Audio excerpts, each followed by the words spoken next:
പ്രതിപക്ഷ ഉപനേതാവ് സ്ഥാനം വിട്ടു നൽകില്ല എന്ന പ്രസ്താവനയിൽ പിണറായി വിജയനെതിരെ രൂക്ഷ വിമർശനവുമായി സിപിഐ കേന്ദ്ര നേതൃത്വം. പരസ്യ പ്രസ്താവനകൾ ഒഴിവാക്കാൻ മാധ്യമങ്ങൾ പിണറായി വിജയനോട് പറയണമെന്ന് ഡി രാജ പരിഹസിച്ചു. ഘടകകക്ഷികളെ ഉൾക്കൊള്ളാൻ കഴിയണമെന്നും ഡി രാജ തുറന്നടിച്ചു. The demand for deputy leader is a genuine one and it is not unreasonable. The CPI is one of the important constituents of LDF and it was being discussed bilaterally and why Comrade Pinarayi made such a statement, I don't know. Pinarayi Vijayan being a senior leader, he must be more accommodative to other allies. Decision in the alliance, public statement should be avoided like this. That you tell Comrade Pinarayi Vijayan. You tell him. എത്ര സമ്മർദ്ദമുണ്ടായാലും പ്രതിപക്ഷ ഉപനേതാവ് പദവി സിപിഐക്ക് നൽകണ്ട എന്ന നിലപാടിലാണ് CPIM. CPI അന്വയിപ്പിക്കാനും CPIM മുൻകൈയെടുക്കില്ല. നോബിൾ മാരിക്കാരനും റഹീസ് റഷീദും വിവരങ്ങളുമായി. നോബിളിലേക്ക് ആദ്യം. നോബിൾ, ഇപ്പോൾ ഡി രാജയുടെ പരിഹാസ പ്രതികരണമാണ് നമ്മൾ കണ്ടത്. നേരത്തെ തന്നെ MA ബേബിയുമായി ഡി രാജ സംസാരിക്കുമെന്നുള്ള വിവരങ്ങൾ ഉണ്ടായിരുന്നു. ഇപ്പോൾ എന്താണ് ഇക്കാര്യത്തിൽ എടുക്കുന്ന ഒരു നിലപാട്? ഈ പരസ്യ പ്രസ്താവനയിൽ അതൃപ്തി പരസ്യമായി തന്നെ പ്രകടിപ്പിക്കുന്നുണ്ട് ഡി രാജ.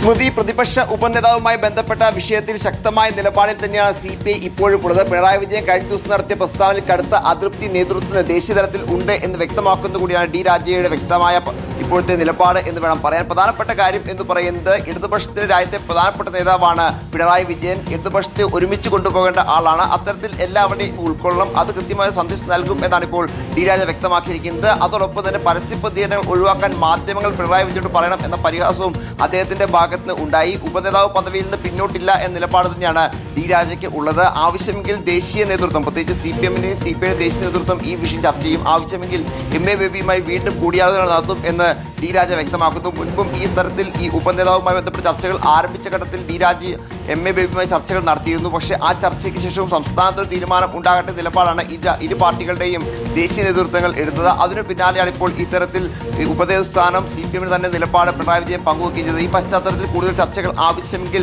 അത് നടത്താൻ CPI ഒരുക്കമാണ്. പക്ഷേ എങ്കിൽ പോലും ഈ നിലപാടിൽ നിന്ന്, പ്രത്യേകിച്ച് ഈ ഉപനേതാവ് സ്ഥാനം വേണം എന്ന ആവശ്യത്തിന് ഒരടി പോലും പിന്നോട്ടില്ല എന്ന് അദ്ദേഹം വ്യക്തമാക്കും. സംസ്ഥാന നേതൃത്വം ഈ വിഷയത്തിൽ കൂടുതൽ ചർച്ചകൾ നടത്തും. LDF-ന് പ്രധാനപ്പെട്ട കക്ഷിയാണ് CPI. CPI-യുടെ ന്യായമായ ആവശ്യങ്ങളിൽ ഒന്നുകൂടിയാണ് പ്രതിപക്ഷ ഉപനേതാവ് പദവി എന്നുകൂടി ഡി രാജ പറഞ്ഞു വെക്കുന്നു. അതായത് ഈ പദവിയുടെ കാര്യത്തിൽ ഇപ്പോൾ പിണറായി വിജയൻ എടുത്ത നിലപാടുകളോട് കടുത്ത അതൃപ്തി ദേശീയ CPI നേതൃത്വത്തിനുണ്ട്. അതുകൊണ്ട് തന്നെയാണ് ഡി രാജ ഇക്കാര്യത്തിൽ കൃത്യമായ ഒരു പ്രതികരണം ഇപ്പോൾ നടത്തുകയും ചെയ്തിരിക്കുന്നത്. റഹീസ് റഷീദിലേക്ക്. റഹീസ്, ഇപ്പോൾ പരസ്യ പ്രതികരണത്തിലാണ് ഇപ്പോൾ CPI അതൃപ്തി കാണിക്കുന്നത്. പക്ഷേ CPM പരസ്യ പ്രതികരണത്തിലൊട്ടും മോശമല്ല എന്നുള്ളതാണ് നമ്മുടെ മുന്നിലെ അനുഭവം. ഇപ്പോൾ CPM എടുക്കുന്ന നിലപാട് എന്താണ്? ഈ വിഷയത്തിൽ അനുനയത്തിനുമില്ല, ഈ ആവശ്യം അംഗീകരിക്കുകയുമില്ല എന്നുള്ളതാണോ റഹീസ്? സ്മൃതി, പ്രതിപക്ഷ ഉപനേതാവ് സ്ഥാനം സംബന്ധിച്ചുള്ള തർക്കം മറ്റൊരർത്ഥത്തിൽ പറയുകയാണെങ്കിൽ ഇതൊരു വാശിയുടെ തലത്തിലേക്ക് എത്തിയിരിക്കുകയാണ്. ഒരു അഭിമാന പ്രശ്നമായി രണ്ട് പാർട്ടികളും എടുത്തിരിക്കുകയാണ്. അത് കിട്ടിയേ തീരുവെന്നത് ഒരു അഭിമാനത്തിന്റെ പ്രശ്നമായി CPM ഉയർത്തുമ്പോൾ അതിന് വിട്ടുകൊടുത്താൽ ഞങ്ങൾക്ക് മോശമാണ് എന്ന നിലപാടിലേക്ക് CPIM എത്തിയിട്ടുണ്ട്. അതുകൊണ്ട് തന്നെ നേതാക്കളോട് സംസാരിക്കുമ്പോൾ ഇനി ആകാശം ഇടിഞ്ഞു വീണാലും പ്രതിപക്ഷ ഉപനേതാവ് സ്ഥാനം CPIക്ക് കൊടുക്കില്ല എന്ന് എല്ലാ നേതാക്കളും പറയുന്നുണ്ട്. അതിനകത്ത് കൊടുക്കില്ല എന്ന് മാത്രമല്ല, ഇനി ഒരു ചർച്ചയ്ക്ക് പോലും CPIM മുൻകൈയെടുക്കില്ല. ഇതിന്റെ പേരിൽ CPI എന്ത് തീരുമാനമെടുത്താലും അത് നേരിടാൻ തയ്യാറാണ് എന്നാണ് CPIM-ന്റെ നേതാക്കൾ എല്ലാവരും പ്രധാനപ്പെട്ട നേതാക്കളോടൊക്കെ സംസാരിക്കുമ്പോൾ അവർ പറയുന്നത്. എങ്കിൽ പോലും ബിനോയ് വിശ്വത്തിന് മറുപടി കൊടുത്ത്, അതായത് പിണറായി വിജയന് പക്വതയില്ല, LDF-ന്റെ സംസ്കാരം നോക്കിയില്ല, ഞങ്ങളുടെ പാർട്ടിയുടെ അഭിമാനം ക്ഷതമേൽപ്പിക്കാൻ ഒരു നേതാവിനും കഴിയില്ല എന്ന തരത്തിൽ പറഞ്ഞ ബിനോയ് വിശ്വത്തിന് മറുപടി കൊടുത്ത് കൂടുതൽ പ്രവോക്ക് ചെയ്യേണ്ട എന്നൊരു ധാരണ കൂടി നേതാക്കൾക്കിടയിലുണ്ട്. പിണറായി വിജയന് എന്തെങ്കിലും പറയാനുണ്ടെങ്കിൽ അദ്ദേഹം തന്നെ പറയട്ടെ, മറ്റ് നേതാക്കളൊന്നും പറഞ്ഞ് പ്രശ്നം രൂക്ഷമാക്കേണ്ട എന്ന് CPIM തീരുമാനിക്കുമ്പോഴും ഒരു അഡ്ജസ്റ്റ്മെന്റിനും ഒരു ഒത്തുതീർപ്പ് ഫോർമുലയ്ക്കും അവരില്ല. അതിന്റെ പേരിൽ ഇനി എന്ത് സംഭവിച്ചാലും അപ്പോൾ നോക്കാം എന്ന നിലപാടിലേക്ക് CPIM മാറിക്കഴിഞ്ഞു. ശരി, റഹീസ് റഷീദും നോബിൾ മാരിക്കാരനുമാണ് വിവരങ്ങൾ നൽകിയത്. പ്രതിപക്ഷ ഉപനേതാവ് പദവിയെ ചൊല്ലുള്ള CPI-CPM തർക്കം ഇടതുപക്ഷ ഐക്യത്തിന് തടസ്സമാണെന്ന് RJD സംസ്ഥാന സെക്രട്ടറി ജനറൽ വർഗീസ് ജോർജ് റിപ്പോർട്ടിനോട് പറഞ്ഞു. വിഷയത്തിൽ LDF യോഗത്തിൽ RJD നിലപാട് അറിയിക്കും. ജനങ്ങളുടെ പ്രശ്നം മനസ്സിലാക്കി LDF മുന്നോട്ട് പോകണം. ഒരു സംസ്ഥാനത്ത് പോലും കമ്മ്യൂണിസ്റ്റ് പാർട്ടി അധികാരത്തിലില്ല. ദരിദ്രരുടെ പ്രതീക്ഷയാണ് കമ്മ്യൂണിസ്റ്റ് പാർട്ടി എന്നും വർഗീസ് ജോർജ് വ്യക്തമാക്കി.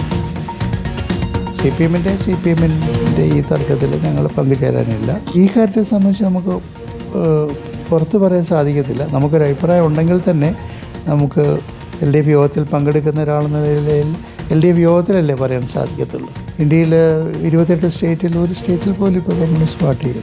ഇവിടുത്തെ ദരിദ്രരുടെയും പാവപ്പെട്ടവരുടെയും വലിയ പ്രതീക്ഷയായിരുന്നു ഇവിടുത്തെ കമ്മ്യൂണിസ്റ്റ് പ്രസ്ഥാനം.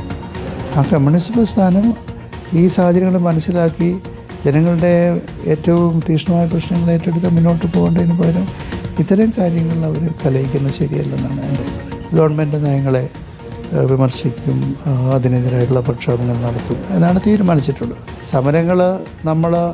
സമരങ്ങൾക്ക് വേണ്ടി സമരങ്ങളല്ലല്ലോ, ജനങ്ങളുടെ പ്രശ്നങ്ങൾ ഏറ്റെടുത്തുകൊണ്ട് സമരങ്ങളുമായിട്ട് മുന്നോട്ട് പോകും. കേരളത്തിൽ ധാരാളം പ്രശ്നങ്ങൾ, വിലക്കയറ്റം 65 രൂപയല്ലേ 1 കിലോഗ്രാം അരിക്ക് വില.